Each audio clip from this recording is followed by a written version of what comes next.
Okay, so today I'm going to show you how to do an oil change on your car. If you don't know how, say we're working on an Acura, but this is pretty much the same for almost every vehicle. And it's just a pretty standard thing. So for those of you who don't know, just a good thing to do is always check your engine's air filter.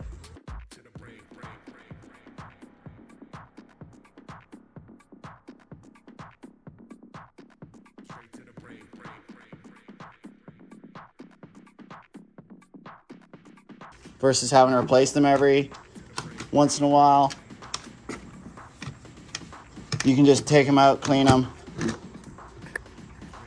And some of these can get really expensive. Some of these filters, like this one's getting kind of crusty. But we can probably bang it against the wall and clean some of the crap out of it and let it go. But if the K&M was like this, I would just take it inside and clean it. I think these filters are...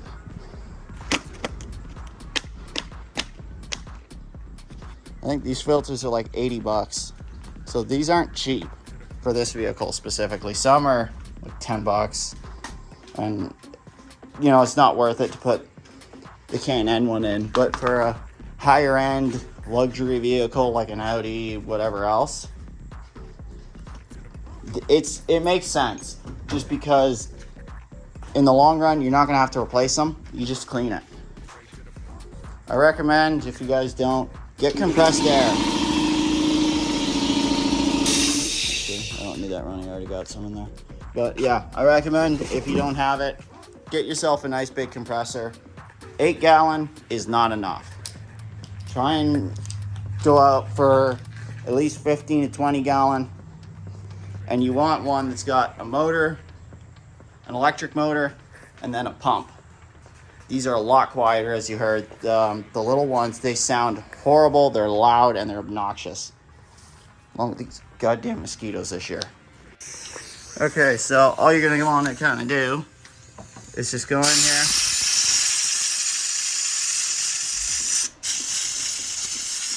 And just blow it out.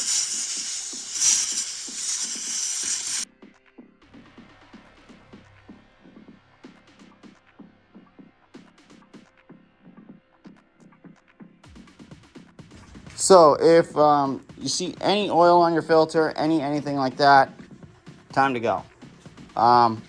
This one probably needs to be replaced, to be honest. It's kind of dirty. But for right now, they don't want it replaced, so I'm not replacing it. So I just cleaned it out a little bit. We're putting it right back in. While you're also at it, if you have any mass airflow sensor cleaner, just give that a little spray. It's right in here. Sometimes if there's debris on it, it can cause some issues. And it can really actually help with some fuel economy if you clean that up once in a while. Not all the time, just once in a while. I'm currently out, so I'm not going to do that. But it's worth doing. Not every oil change, maybe every other one. I do the same thing when I'm doing it on my Mustang or any of my other cars. Because you don't want it to have like a false reading. Now, you could also do this after you have the oil starting to drain.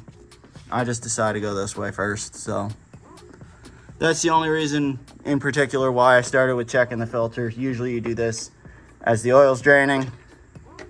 I'm just doing it now because as the oil's draining, I'm going inside to get away from these damn mosquitoes. They're really bad this year, so yeah. Now, next thing you want to do, find your dipstick. Just pull it up a little bit. So you get some air going in. And then loosen off the cap. But yeah. Next thing want, I have this Snap-on light. I think we got it from Costco or something. Can't remember how much. Nice little light. Highly recommend getting one if you don't have one. I lifted up a car. Also, I recommend getting a jack. Something like this. I don't recommend going on the pinch welds.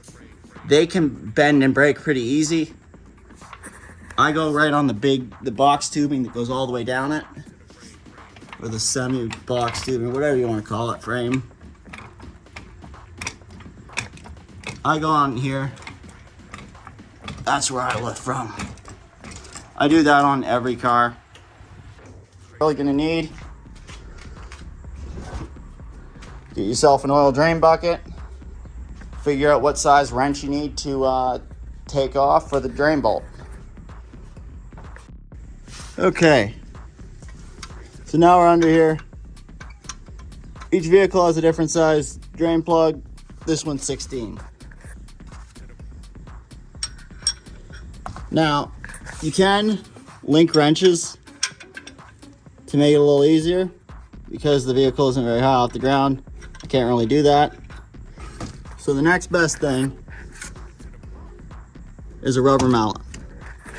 I'll hold tension on it right here, like that, and then I'll hit down here with the rubber mallet. So remember, righty-tighty, lefty-loosey. Now, your oil on this vehicle, the oil filter's right here. It's gonna be different on every single vehicle. So you're gonna want something like this, an oil filter wrench, just to go over top and then turn it off. Now, one thing I will recommend, always buy yourself a Wix oil filter. Fram are junk. Okay, so now that we've got it loosened, you can get this stuff out of the way. Now, there's a trick to not getting completely covered in oil. It's gonna be kind of hard on this vehicle just because the way of the drain plug and how tight it is and its proximity. But what you're going to do is you're going to put pressure on the end of the drain plug, and you're going to push it in. Yeah, so it's just about out. And the reason why I'm holding pressure on it is so it doesn't go skyrocketing. So then all I'm going to do is go, and not a drop of oil on my hands. Now, as that's draining, just gonna start, got that loose, and we're gonna pop this right off.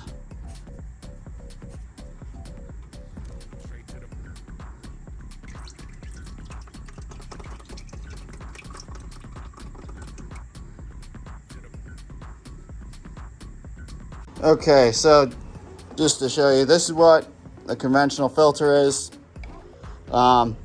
Each vehicle, each make, each model, they all run their own separate filters usually. So make sure that you have the right model year when you go to your parts store to get your filter and whatnot. This is what's for this one. Each vehicle is again different, so make sure you have the correct filter. And this is a cartridge filter I was talking about before. So this is a little bit of a different style filter, and you'll need a specialty tool to take this out. Usually it's going to be like an extremely large, like a 24 mil socket or something like that. It'll be a specialty tool. I think they sell them on Amazon, so make sure you know if it's a cartridge filter or a conventional style beforehand, because if it's a cartridge style, you will need some extra tools for that. I'll probably do a video just showing how to remove a cartridge style filter or add a clip in when I change the oil on the car that this is going into, which will be a Fiat 500 Abarth. Oil. A lot of people get into heated discussions about this stuff. Simple fact of the matter is, I always use AMSOIL. I've tried a bunch of different oils, from Castrol to Pennzoil to you name it. And I've had the best luck with AMSOIL. This vehicle burned oil badly, to the point that when it came in for its oil change, which is what, 5,000 kilometers roughly, which is I think 3,500 miles, something like that, 3,000 miles. There was basically no oil in the pan. I started using this. It's been down to, it only burns now half a liter, or half a quart, if you want to say. So half a liter, half a quart of oil per oil change now. That's what's worked for me. Again, what works for me might not work for someone else, but this is pretty standard stuff. And what we're also going to do is, I recommend, if you can, prime your filter a little bit. Not every vehicle you can prime, just because of the angle of it, and some people or some manufacturers even say don't prime the filter. I recommend priming it, just my opinion. Then once you have it primed, all you want to do is take your finger, run it around that ring.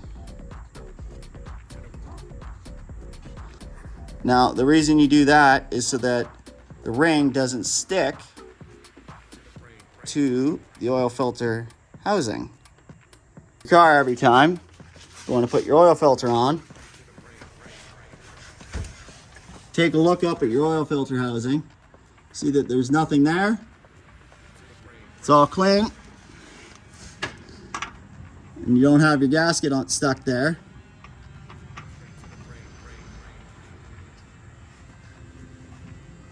And then just spin your new filter on.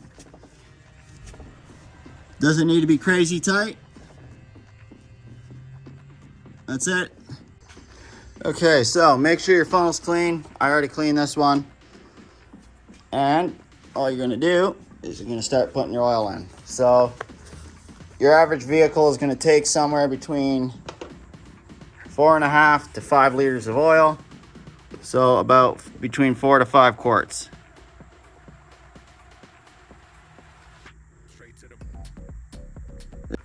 Okay, so it's going to be a little bit hard to see, but it's right there, right at the top of the full line at 4.5 liters. So that's absolutely perfect, right at the top. Pull your filter out, or not your filter, your funnel. Try and keep your funnel as clean as possible.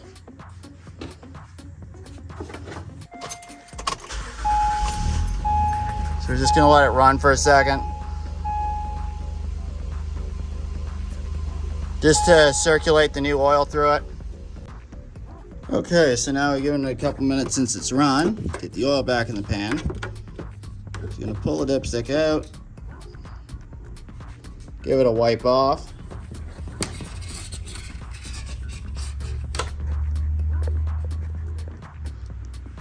Put it right back in.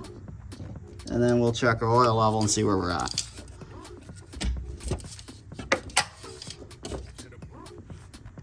So it looks like we're right about there.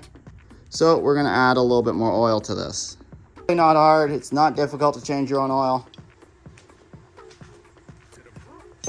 That's it. That's all that there is to it. So I'll see you guys in the next video.